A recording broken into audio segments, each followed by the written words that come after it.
నా పేరు రాధాకృష్ణ. నేను ఒక అథ్లీట్ని. నేను చేసుకున్న పాపం ఏంటంటే ఇండియాలో పుట్టడమే.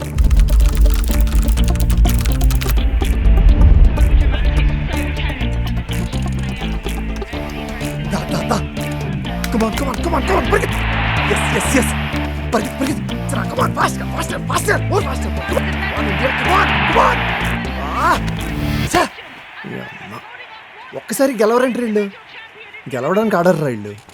మళ్ళీ గవర్నమెంట్లో వీళ్ళకి జాబులు కంఫర్ట్లు ఇవ్వాలంట. చెయ్యి కంఫర్ట్లా ఏం తెలుసు అని అవుతున్నావు? మెడల్ వచ్చేంత వరకు మేము ఉన్నామన్న సంగతి ఎవరికీ తెలియదు. జనరల్ బోగిలో ట్రావెల్ చేస్తాం, డామిటర్లో పడుకుంటాం, బాత్రూమ్ పక్కన కూర్చొని భోజనం చేస్తాం.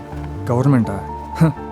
మొన్నటికి మొన్న ఉమెన్ వర్సెస్ మీద జరిగిన సెక్షువల్ అసాల్ట్ గురించి ధర్నాకి దిగితే ఇదే గవర్నమెంట్ లాఠీ చార్జ్ చేసి వాళ్ళని తీసుకెళ్లి జైల్లో తోసింది.